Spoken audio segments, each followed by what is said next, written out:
Bom dia, boa tarde, boa noite, seja a hora que vocês estejam vendo. Espero que o nosso devocional sobre o livro Significado do Casamento esteja sendo proveitoso. Estou aqui com ele em mãos novamente. Significado do Casamento. Timothy Keller com Kate Keller, sua esposa. Então, vamos partir para um terceiro momento, né? Primeiramente, a gente falou de maneira geral, a estrutura do livro, um pouco sobre a vida dos dois autores. Agora, no segundo momento, a gente falou um pouco sobre o capítulo 1 e 2, certo? E vamos para o capítulo 3 hoje. Acredito que esse vídeo vai ser um pouco mais curto, pela abrangência mesmo, né? Da nossa reflexão de hoje.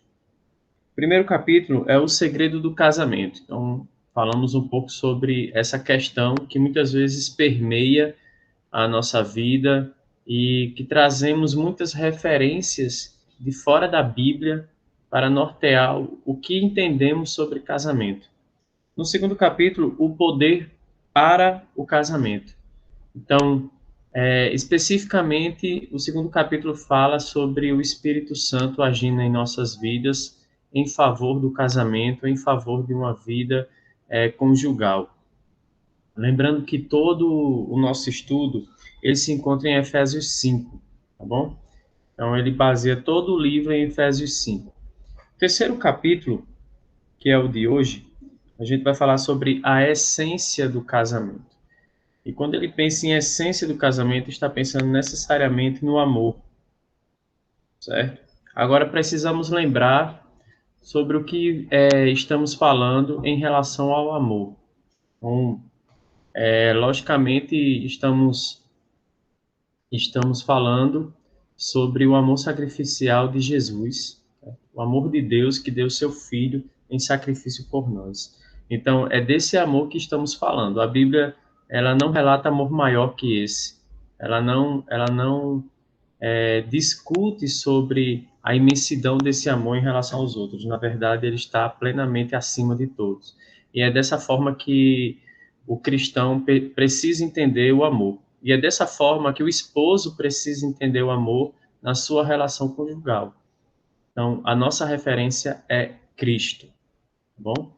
Então, sobre a apresentação de hoje, vamos falar sobre o capítulo 3, a essência do casamento.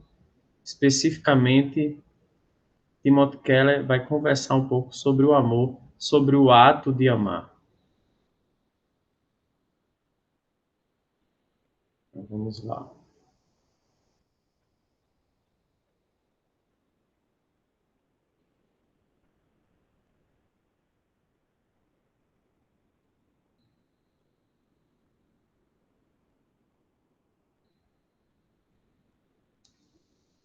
Aí vocês estão vendo capítulo 3, a essência do casamento, Efésios 5:31 e Gênesis 2:24. Essa é a nossa referência, né? Por isso o homem deixará pai e mãe e se unirá à sua mulher, e os dois serão uma só carne. Essa referência é muito importante para nós, porque é daí onde se começa uma nova família, né? É aí onde surge um novo pai, uma nova mãe. Essa uma só carne que, que está sob os cuidados de Deus, que está sendo dirigido pelo Espírito Santo de Deus, vai construir uma nova família, né? Um pai, uma mãe, seus filhos. É dessa forma que Deus nos ensina a fazer. Então, em Efésios 5:31 e em Gênesis 2:24, isso mostra que Paulo está de acordo com todo o progresso bíblico, né? Todas as referências referentes ao casamento. O nosso capítulo vai falar exatamente sobre o ato de amar. Então, esse é o versículo referente do capítulo e vamos seguir, certo? Gente, eu só queria deixar um parêntese. Todo esse estudo que a gente está fazendo sobre o livro O Significado do Casamento, ele tem o intuito de, de facilitar um pouco mais a compreensão sobre o significado estritamente do casamento, a visão da Bíblia. Então, assim, para os crentes, para os cristãos que um dia pensam em casar, ou que estão namorando, ou que já estão casados, esse livro serve como uma boa base bíblica para nos posicionar diante do casamento e de todas as concepções de casamento que está sendo proliferada, né? Que está sendo disseminada por aí. Então, que a gente possa procurar a nossa base, né? É muito importante a defesa da Bíblia. A defesa da nossa maneira de enxergar o mundo a partir da Bíblia. Então, o primeiro ponto é o amor é sempre entendido pelo ato sacrificial de Jesus Cristo na cruz. Esse é o amor que estamos falando aqui, que estamos nos referindo. Deus deu seu próprio Filho para morrer por nós. Então, esse ato de amor já diz muita coisa. A primeira questão aí é que esse amor, ele é um ato sacrificial de Jesus. Então, o amor bíblico, ele é sempre ação. Ele sempre está ligado a um ato. Então, eu preciso demonstrar, eu preciso agir, eu preciso fazer com que o meu sacrifício também gere ou reflita o sacrifício de Jesus na cruz. Então, a primeira questão é essa, certo? E na página 96 do livro, Timothy Keller vai colocar em xeque essa concepção de amor relativista, o amor em que, na verdade, eu preciso ser atendido, eu preciso estar pleno de prazer, porque eu preciso me satisfazer nas relações que eu tenho, ou com um amigo, ou com um colega, ou com a minha própria esposa. E ele vai dizer, quando a Bíblia fala de amor, ela o mede não pelo quanto você deseja receber, mas pelo quanto de si mesmo está disposto a entregar a alguém. Quanto você está disposto a perder por essa pessoa? De quanto de sua liberdade está disposto a abrir mão? Quanto de seu tempo, emoções e recursos está disposto a investir nessa pessoa? Então, esse amor, ele nos move a nos entregar. Lembrando, é sempre esse reflexo, né? O amor de Deus por nós, a ponto de entregar o seu Filho Jesus, que por amor morre na cruz, no lugar dos nossos pecados, e assim estamos redimidos e vamos viver a eternidade ao lado de Deus e de Cristo. Então, esse amor sacrificial é a nossa referência, é o nosso paradigma, e não pode ser diferente. Então, a pergunta central é o quanto você está disposto a entregar de si mesmo para alguém, certo? E essa pergunta a gente pode dirigir diretamente ao esposo, já que sou eu que estou falando, quero aqui falar diretamente ao esposo. Paulo diz: esposos, amem as suas esposas como Cristo amou a sua igreja. Ele está se referindo a esse amor sacrificial.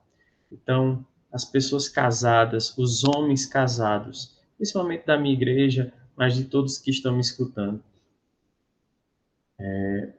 o sacrifício de Cristo na cruz, por amor à sua igreja, deve ser o mesmo sacrifício que você vai fazer por amor à sua esposa. Então é uma caminhada difícil? É, mas ela exige atitude, ela exige que você se sacrifique mesmo. O ponto 2 desse capítulo, fazendo aqui um breve fichamento dele, são os votos de casamento. Ele vai falar bastante sobre o casamento.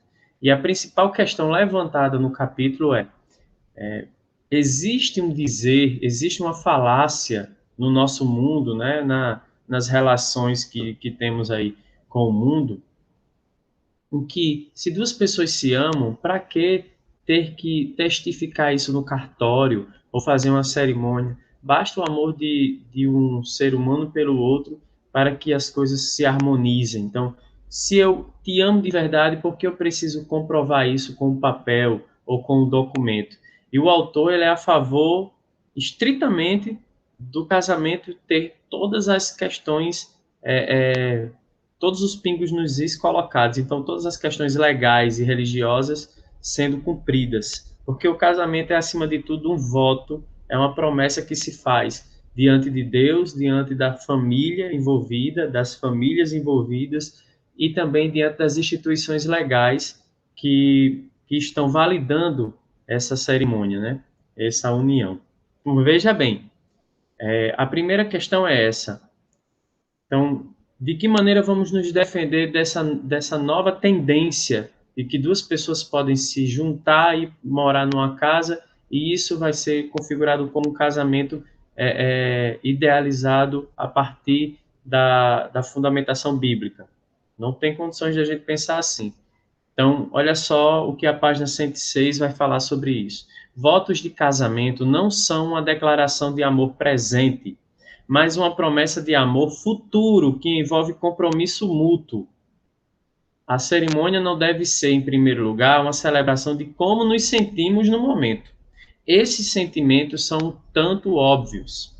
Em vez disso, na cerimônia de casamento, você se coloca diante de Deus, de sua família e das principais instituições da sociedade e promete ser amoroso, fiel e leal a outra pessoa no futuro, independentemente das variações interiores de sentimentos ou exteriores de circunstâncias. Então, a questão não está centralizada no sentimento e nem nas circunstâncias.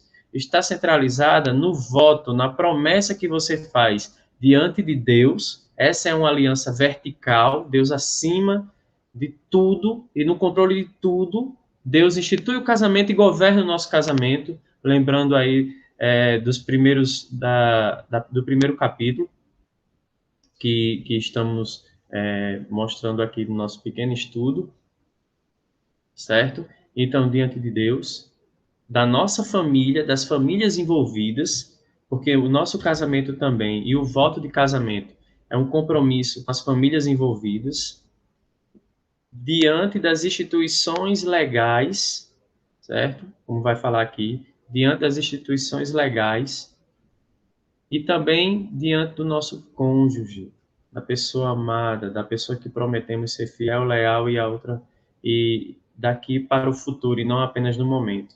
Então veja, não é apenas um impulso de sentimentos e também ela não vai cair diante das circunstâncias. É um ato de promessa também. E aí, como unir a paixão, o sentimento amoroso a essa promessa? A gente tem o Espírito Santo de Deus nos guiando. A gente tem a vontade de fazer a vontade de Deus. A gente tem o compromisso de se sacrificar por esse voto. Então, tudo isso nos leva a desenvolver, sim, um sentimento amoroso, a paixão.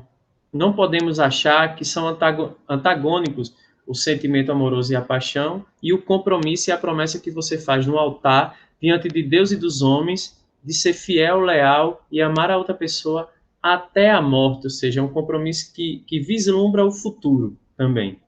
Então, a gente precisa se apegar a essa realidade, a gente precisa se apegar a esse compromisso, certo? Esse é o segundo ponto do capítulo. Aqui faltou, né? O terceiro ponto é a decisão de amar. Coloquei o número 4. Estamos com problemas técnicos, eu tive que fazer tudo online, perdi aqui o Word. Aí, para não ficar pendendo ou deixando para fazer no outro dia, resolvi fazer da maneira que deu, e então não fiz uma correção ortográfica, nem uma correção dos slides a tempo, para não chegar atrasado, né? Para não ser colocado atrasado. Mas vamos dar uma olhada aqui. A decisão de amar seria o terceiro ponto, e fundamental aí. Maridos, cada um de vós ame a sua mulher, assim como Cristo amou sua igreja e a si mesmo se entregou por ela. Então, só para complementar, todo o livro, o significado do casamento remete ao compromisso de duas pessoas que se amam e que vão buscar refletir o amor de Deus que entregou o Filho Jesus na cruz por nós. Então, todo o livro ele centraliza isso. Ele vai falar que a mensagem do Evangelho pode nos ajudar a entender o significado do casamento, porque a mensagem do Evangelho ela reflete o significado do casamento, que é instituído por Deus e governado por Deus, certo? Então, se é assim, se nesse caso o casamento ele pode ser melhor compreendido e desenvolvido à luz do Evangelho, da mensagem do Evangelho, então é evidente que Deus vai nos dar ferramentas para que isso aconteça. Uma delas é o Espírito Santo governando a nossa vida, tá bom? Então, Só para que fique claro, né? Essa passagem aí é tirada de um comentário de C.S. Lewis, tá bom? Falando sobre o matrimônio. Ele vai dizer na página 126, Timothy Keller traz C.S. Lewis para a conversa, né, para a reflexão, e olha só o que o nosso escritor, o autor de Nárnia, vai falar. As pessoas tiram dos livros a ideia de que se você casou com a pessoa certa, viverá apaixonado para sempre. Como resultado, quando se dão conta de que não é isso que ocorre, chegam à conclusão de que cometeram um engano, o que lhes daria o direito de mudar. Não percebem que, da mesma forma que a antiga paixão se desvaneceu, a nova também se desvanecerá. A questão não está centralizada na paixão, a questão está centralizada no compromisso que você assumiu diante de Deus, diante das famílias envolvidas e diante das instituições legais, certo? Então, é nesse sentido que C.S. Lewis aponta. Não, paixão por paixão, você não entende que o mesmo que aconteceu anteriormente vai acontecer agora, porque ela vai desvanecer. Isso não sustenta uma relação. E uma relação, ela é feita também dos antagonismos, dos conflitos. E o poder de Deus mediante o Espírito Santo é que vai fazer com que a gente consiga superar tudo isso, porque a nossa decisão de amar e os nossos atos de amor vão sobressair a qualquer conflito que possa surgir, contanto que estejamos unidos em Deus, né?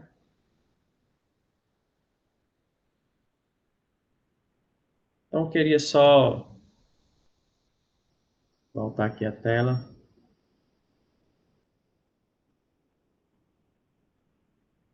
Queria deixar aqui para a gente encerrar esse momento de reflexão, apenas duas partes do livro que eu não coloquei nos slides, como falei para vocês, foi feito essa parte 3, capítulo 3 foi feito um pouquinho com alguns empecilhos, nós não deixamos de cumprir a nossa responsabilidade de deixar para vocês uma reflexão, né? E na página 116, Timóteo Keller vai falar o seguinte, olha só. Quando ao longo dos anos alguém vê o que você tem de pior e conhece você com todos os pontos fortes e falhas e ainda assim se compromete inteiramente com você, isso é uma experiência completa e suprema. Ser amado sem ser conhecido é confortador, mas superficial. Ser conhecido e não ser amado é nosso maior medo. Mas ser plenamente conhecido e verdadeiramente amado é muito parecido com ser amado por Deus. E é disso que precisamos mais do que qualquer outra coisa. Esse amor nos liberta da presunção, nos humilha a ponto de abandonarmos a hipocrisia e nos fortalece para qualquer dificuldade que a vida trouxer. Então, esse amor é que deve ser a nossa meta no casamento, no relacionamento entre marido e mulher. No final do capítulo, ele volta à ideia central do amor sacrificial. Então, essa ideia central do amor sacrificial, ou seja, da nossa postura diante da esposa, eu estou falando nós homens, ser o amor que Jesus demonstrou na cruz por nós, ele vai dizer o seguinte, para encerrar o capítulo. Quando Jesus olhou lá do alto da cruz, não pensou, estou me entregando por vocês porque são muito encantadores. Não, ele estava em agonia, olhando para nós que o negamos, abandonamos e traímos. E no maior ato de amor da história, ele permaneceu ali. Disse: Pai, perdoa-lhes, pois não sabem o que fazem. Ele nos amou não porque éramos agradáveis a ele, mas para nos tornar agradáveis. Por isso vou amar meu cônjuge. Fale ao seu coração dessa forma e então cumpra as promessas que fez em sua cerimônia de casamento. É, esse final mostra quanto de responsabilidade temos quando em algum momento da nossa vida fazemos os votos de casamento e assumimos a postura diante da sociedade, diante da igreja, diante de Deus, e estamos agora formando uma só carne, como vai falar Paulo em Efésios, fazendo referência a Gênesis. É uma responsabilidade muito grande, mas também é muito prazeroso aprender a desenvolver uma vida unida a outra pessoa, em demonstração daquilo que Jesus fez por nós, também demonstrarmos atos de amor. E esse ato de amor vai refletir atos sacrificiais e vai refletir o Evangelho. Então, se a gente se apegar a essa verdade, provavelmente o nosso casamento vai ser bem melhor do que imaginávamos ser, certo? Para encerrar, antes de orar, queria só dizer que agora, no domingo, dia 18, meu pai e minha mãe faz 40 anos de casados. Então, 40 anos de casados acaba refletindo bastante o que esse livro vem tratando, né? Os conflitos surgem, as divergências, mas como saber equalizar tudo isso diante de uma vida tão difícil que é a vida que a gente leva aqui na Terra, né? Então, de uma certa forma, esse vídeo de hoje é uma homenagem também ao meu pai, seu Alfredo, e à minha mãe, Dona Maria, que estão casados há 40 anos e que ensina muita coisa para nós filhos e para as pessoas que conhecem eles, né? É um casal que nos ensinou o caminho de Deus, de olhar para a cruz, de servi-lo, principalmente, de ser servo, e não de bater no peito e querer alguma coisa. E também eles mostraram que uma vida piedosa é uma vida que anda a partir do caminho de Deus, né? A leitura da Bíblia lá em casa sempre foi muito comum. Meu pai sempre trouxe uma Bíblia no braço, sempre deixou a Bíblia em cima da mesa, porque ele estava sempre lendo, também lendo a partir de comentários com alguns teólogos, e, e a igreja era tão natural quanto acordar, enfim, tomar café da manhã. Então, esse tipo de vida, esse exemplo que você dá passo a passo, mesmo quando as coisas não são favoráveis ao teu redor, faz com que o filho comece a perceber o exemplo e comece a perceber que a vida com Cristo vale a pena. Então, nesse caso, posso dizer em nome da minha família que agradecemos bastante pelos ensinamentos do meu pai e que estamos muito felizes por esses 40 anos de aprendizado e ensinando a cada casal que ainda está no começo da trajetória, como eu e Fabiana, a nos dirigirmos sempre olhando para a cruz. Então, vamos orar. Senhor Deus, muito obrigado, Senhor, por mais um momento de aprendizado. Espero que essas palavras de hoje também possam ser agradáveis para aqueles que querem aprender, mas que possam incomodar se em algum momento alguma palavra aqui entrou em desacordo com os passos que a Bíblia nos, nos oferece para andarmos. Então, que o nosso caminho no casamento, que o nosso caminho numa vida de casamento reflita o Evangelho, reflita a cruz de Cristo, e que nós, homens, esposos, possamos amar nossas mulheres como a nossa esposa, como Cristo amou a sua igreja. Então, que isso possa ser relevante na nossa vida, um norteador de nossas ações, e que o Santo Espírito de Deus possa também nos orientar nessa caminhada. Que sejamos também exemplos para nossos filhos, assim como o pai e mãe está sendo, sempre foram, e para seus filhos e pessoas que estão sempre à sua volta. Agradecemos pelos 40 anos de casamento deles, agradeço também pelos 10 anos de casamento que o Senhor nos concedeu aqui em casa, e peço que na próxima semana possamos aprender um pouco mais da tua palavra mediante esse pastor que está sendo usado para difundir verdades bíblicas. Em nome de Jesus, amém. Então, até mais, gente, para a gravação aqui.